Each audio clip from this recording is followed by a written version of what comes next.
दानिश साहब, आपको वहीं हंगामा करना था, आपने वहाँ हंगामा नहीं किया, आपसे चूक हुई।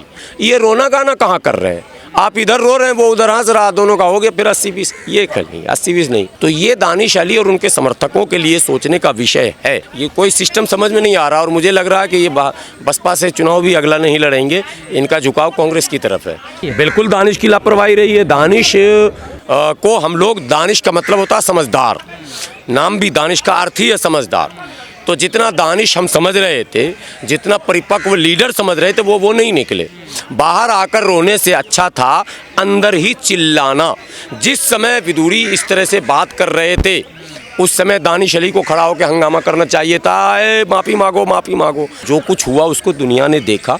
वो वीडियो पूरी तरह से वायरल है, अति निंदनीय, और जितनी उसकी भर्त्सना की जाए वो कम है। लेकिन विधुरी के उस बयान की जितनी निंदा मैं करता हूँ, उससे अधिक उन लोगों की निंदा करता हूँ जो वहाँ बैठकर ठहाके लगा रहे थे और विधुरी बोलते रहे और लोग सुनते रहे। किसी ने टोका टोकी नहीं की। वहाँ सत्ता पक्ष के लोग भी थे, वो भी ठहाके लगा रहे थे, और विपक्ष के लोग भी मौजूद थे। किसी ने हंगामा नहीं खड़ा किया कि भाई आप इस तरह की भाषा का इस्तेमाल सदन के अंदर कैसे कर रहे हो। ये लोकसभा है साहब, ये लोकतंत्र का सबसे बड़ा पंचायत है, जहां भारत के लोगों की तकदीर लिखी जाती है, जहां भारत की तस्वीर बनाई जाती है, जहां भारतीय संविधान के एक एक शब्दों की व्याख्या की जाती है। वहां आप लोकतंत्र का मजाक अगर उड़ाते हैं, वहां आप लोकतंत्र को धत्ता बताकर उस लोकतंत्र के महापंचायत में ऐसे शब्दों का प्रयोग करते हैं जो सड़क पर करने पर भी अपराध है, फिर आप उसके अंदर कर रहे हैं चीज़। तो तमाम लोग खामोश रहे। आपने जो वीडियो वायरल है उसमें विधुरी बोल रहे हैं तो सिर्फ बोल रहे हैं, एक ही सांस में ले की दे चल रहा, लेकिन कहीं पर टोका टोकी हंगामा आपने सुना क्या उस वीडियो में? नहीं है ना। जबकि हंगामा अंदर ही होना चाहिए था, उसी वक्त होना चाहिए था, और उसी वक्त माफ़ी मंगवानी चाहिए थी। लेकिन दुर्भाग्य से किसी ने ऐसा नहीं किया। बाद में जब वीडियो वायरल हुआ तो आदरणीय राहुल गांधी जी घर पर पहुंच गए, दानिश अली के गले भी मिल रहे हैं, बहन जी ने भी अपना ट्वीट कर दिया, अखिलेश यादव ने भी बयान दे दिया, सब ने खाना पूर्ति तो की। लेकिन उस समय जब जहाँ पर ये घटना घट रही थी, जैसे मुझे कोई मार रहा हो, मेरी मॉब लिंचिंग हो रही हो, एक उदाहरण, और सारे लोग 20 लोग तमाशा देख रहे हैं और 2 आदमी हमको पीट रहा है, और वो 20 आदमी जाकर बाद में कहे कि ये बहुत गलत हुआ, तो पहले उस 20 आदमी की पिटाई होनी चाहिए, पहले उस 20 पर मुकदमा होना चाहिए। अबे जब गलत था तो तूने रोका क्यों नहीं, तूने मरने क्यों दिया? तो ये सियासत का एक पार्ट है कि खुदा करे कि हसीनों के बाप मर जाएं, मौत का बहाना, और हम उनके घर जाएं। राहुल गांधी जी को मौका मिल गया। दानिश की भी लापरवाही रही है। बिल्कुल दानिश की लापरवाही रही है। दानिश को हम लोग, दानिश का मतलब होता है समझदार, नाम भी दानिश का अर्थ ही है समझदार। तो जितना दानिश हम समझ रहे थे, जितना परिपक्व लीडर समझ रहे थे, वो नहीं निकले। बाहर आकर रोने से अच्छा था अंदर ही चिल्लाना। जिस समय विधुरी इस तरह से बात कर रहे थे, उस समय दानिश अली को खड़ा होकर हंगामा करना चाहिए था। माफ़ी मांगो, माफ़ी मांगो। फिर पता चलता कि उनके साथ कौन कौन लोग आवाज़ में आवाज़ मिलाते हैं, और फिर विधुरी के साथ कौन लोग आवाज़ में आवाज़ मिलाते हैं, तो 2 खेमा बनता तो पता चलता। मुझे लगता है कि उस समय अगर ऐसी परिस्थिति बनती तो विधुरी के साथ शायद सदन में लोग खड़े ना हो पाते और माफ़ी मांगनी पड़ती। माफ़ी मांगने से देखिए जुर्म धुलता नहीं है, दाग तो दाग है, लेकिन फिर भी कपड़े धोए जाते हैं, आयरन करके पहने जाते हैं, वो रिव्यू होता है।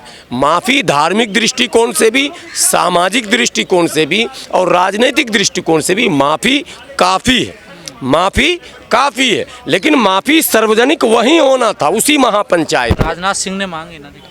अरे गलती मैं कर रहा हूँ और मेरा पड़ोसी माफ़ी मांग रहा वाला मसला कर रहे हैं। या तो राष्ट्रीय अध्यक्ष माफ़ी मांगते भाजपा के और उनको निकाल देते सदन से, तब बात होती, या तो लोकसभा अध्यक्ष उनसे बुला के सदन में फिर माफ़ी मंगवा लेते, या फिर उनकी सदस्यता रद्द कर देते। ये ऐसा कुछ भी नहीं हुआ। हाँ, विपक्ष इस पर राजनीति जरूर कर रही है। ये राजनीति अनावश्यक है। वो जो शेर हमने पढ़ा है वो उसको चरितार्थ करता है। ये कहीं से भी इसे भारत का कोई भी संविधानवादी और विशेषकर मुसलमान इसे बहुत अच्छा नहीं समझ रहा, पॉजिटिव नहीं ले रहा। आपकी मंशा क्या थी मुझे नहीं पता। कई विश्लेषक ये कहते हैं कि उनकी मंशा थी कि किसी तरह से मुसलमान सड़क पर उतर जाए, ध्रुवीकरण हो जाए, पोलराइजेशन हो जाए, जो राज्य के चुनाव हैं उसमें कुछ काम आ जाए, मध्य प्रदेश, राजस्थान इत्यादि इत्यादि। कुछ विश्लेषक का ये मानना है कि ये प्री प्लान था। कुछ विश्लेषक का मानना है कि वो नेचर से ही वैसे हैं विदुरी, इससे पहले भी एक दो शब्द ऐसे वो कह चुके हैं, किसानों को भी कह चुके हैं, तो वगैरह वगैरह वाला। लेकिन मैं तो सीधा सिंपल आदमी हूँ। इतनी नफरत लाते कहाँ से हैं जो संसद में भी मैं इसे हिंदू मुसलमान की नज़र से देखते ही नहीं हूँ। मैं तो ये देखता हूँ कि भारत जहाँ तमाम व्यवस्था संवैधानिक है, वहाँ लोकसभा कैसे चलेगा उसकी व्यवस्था बनी हुई है, संचालन कैसे होगा उसकी व्यवस्था बनी हुई है, कौन कितना बोलेगा उसकी व्यवस्था बनी हुई है, किस सीमा के अंदर रहकर, दायरे के अंदर रहकर बोलेगा वो भी तय किया हुआ है। तो फिर लोकतांत्रिक व्यवस्था को दरकिनार कर ऐसी हरकत अगर हुई है तो संविधान का अपमान है, ये संसद का अपमान है, ये भारतीय डेमोक्रेसी के लिए ये खतरा है। भारत के हिंदू और मुसलमान का मसला ये नहीं है कि दानिश अली मुसलमान थे और मुसलमान को गाली दे दिया तो 20 करोड़ मुसलमानों को गाली दिया, चलो मुसलमानों सड़क पर आ जाओ। ये खेल नहीं है। बात समझिए, खेल ये है कि लोकतांत्रिक व्यवस्था को कैसे कमज़ोर किया जा रहा। तो ये लड़ाई लोकतंत्र बचाने वालों की लड़ाई। निशाना तो एक जमात पर था ना, नहीं, इस प्रकार वो बोल रहे थे ना। नहीं, निशाना वो तो निशाने पर कोई भी आ जाएगा। वो बहुजन समाज पार्टी के भी नेता हैं, ये भी तो एक बात है। तो बसपा भी निशाने पे इसका मतलब है। और इससे पहले मायावती जी के अपमान में सदन से बाहर कई शब्द, कई बयान हो चुके हैं, केस मुकदमे की नौबत आ चुकी है। आपको पता ही है वो तमाम जो कथित तौर पर एक जाति विशेष के विधायक, जिनको बाद में टिकट भी एक को दे दिया गया, एक महिला को भाजपा ने टिकट दे दिया, जो बहन जी को, स्वाति सिंह को नाम ले, मैं बता रहा हूँ। तो ये सब तो घटना घट चुकी है। तो मंत्री, अब आप मानसिकता की बात समझिए पहले कि बहन जी को गाली मिली और गाली देने वाले को उधर मंत्री पद मिल गया और विधायकी मिला, टिकट दिया और जीत भी गए और मंत्री भी बन गए। समझना पूरे समाज को है, हिंदू मुसलमान करके तो फिर वो एक 80-20 वाला खेल ये खेलना चाहते हैं। ये 80-20 का नहीं है भाई, ये तो 15-85 का रणनीति लग रही है आपको। अब बात समझिए, मैं कह रहा हूँ ये 80-20 का नहीं है, ये 15-85 का खेल है। मामला 15-85 का है। अब 85 सोया है, लेटा है, बैठा है, आंख बंद कर रखा है, कान बंद रखा है, ये उसको तय करना है। हिंदू मुसलमान का ये मुद्दा नहीं। कहीं पे निगाहें, कहीं पे निशाना। मुसलमान एक प्रतीक मात्र है, निशाना संविधान है। इनके पेट में दर्द संविधान से है, मुसलमान से नहीं है। इनके पेट में दर्द समता और समानता और इक्वलिटी के लिए बाध्यकारी क्या है? संविधान है। हम अगर चाह भी लें तो समता समानता लागू बल के प्रयोग से तो नहीं कर सकते, लेकिन संविधान जब आता है सामने तो बड़े बड़े को सीधा टकुआ कर देता है, चूँकि उसने समता समानता इक्वलिटी समान अवसर विकास सब में इक्वलिटी की बात जो की है, वो इनके लिए परेशानी की बात है। उन लोगों के लिए जो समता विरोधी है, समानता विरोधी है, जो इक्वलिटी के अगेंस्ट हैं और जो चाहते हैं कि देश में विषमताएं हों, वे देश में जातीय व्यवस्था स्थापित हो, वर्ण व्यवस्था स्थापित हो और किसी एक को उच्च माना जाए, किसी एक को अछूत माना स्पीकर की कार्रवाई से सहमत हैं आप? नहीं, बिल्कुल सहमत नहीं है। बिल्कुल ये कोई कार्रवाई नहीं है। ये कार्रवाई अगर है, चेतावनी दी है, मैं यही तो कह रहा हूँ, इसको कार्रवाई हम नहीं मानते। चेतावनी ही देना है तो भारत के जेलों में अरबों खरबों लोग रुपये आप खर्च कर रहे हैं, करोड़ों लोग जेल में हैं, अरबों रुपये सरकार खर्च कर रही है, सबको चेतावनी दे के बाहर कीजिए ना। चेतावनी दीजिए और छोड़ दीजिए, जेल में रखने की क्या ज़रूरत है? जुर्म ही तो किया ना भाई, जेल में है। इन्होंने भी जुर्म किया, उन्होंने भी जुर्म किया, उन्होंने भी संविधान को तोड़ा, इन्होंने भी संविधान को तोड़ा। तो धारा तो इधर भी लागू होगा ना, कि सेक्शन नहीं लागू हो रहा। अरे भाई, धार्मिक भावनाओं को आहत करने, लोकतंत्र को कलंकित करने, संविधान की मर्यादाओं को कुचलने, ये धारा है कि नहीं कुछ?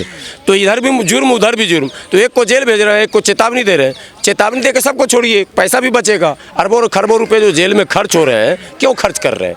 त्योहार का बजट निकालिए, कई खरब रुपए का। दानिश अली जिस प्रकार भावुक हो रहे हैं मीडिया के सामने कैमरे पर, उसको गलत हो रहे हैं, बिल्कुल गलत। एक जनप्रतिनिधि का ये रवैया मुझे कतई पसंद नहीं है। आपको बोल्ड होकर, हम लोग के बदन में दम नहीं, वो तो हट्टे कट्टे भी हैं। हम लोग कहीं नहीं डरते, हमले हो मारो गाली तो चलता रहता है भाई। आप जब लड़ने चले हो तो आपको निमटना है। रो क्यों रहे हो, किसके सामने रो रहे हो? मैं तो नहीं रोया इतने सालों में, कई बार मसले आए हमारे साथ भी। और बीजेपी अब उनके बयान को बचाने में उतर गई है, देखिए रमेश बुदुड़ी के साथ। मैं कह रहा हूँ दानिश साहब, आपको वहीं हंगामा करना था, आपने वहाँ हंगामा नहीं किया, आपसे चूक हुई।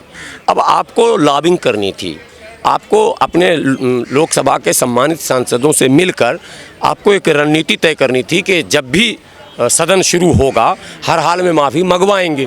ये तो पॉलिसी समझ में आती है, ये रणनीति तो समझ में आती। ये रोना गाना कहाँ कर रहे हैं?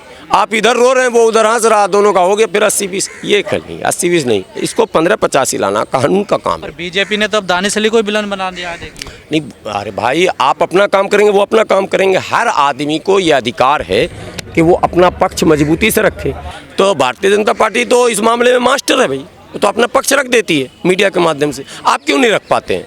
सवाल तो आपसे है ना कि आप अपने पक्ष को सही ढंग से क्यों नहीं रख पाते हैं? आप पक्ष रखने में भी फेल हो रहे हैं, आप माहौल बनाने में भी फेल हो रहे हैं। आप आरोप लगा रहे हैं कि भाजपा जो है पक्ष ले रही है। पक्ष रखने देखो ना कितनी सफाई से पक्ष रखा जा रहा और कैसे बचाव किया जा रहा, और दानिश अली को ही कटघरे में कैसे लाया जा रहा।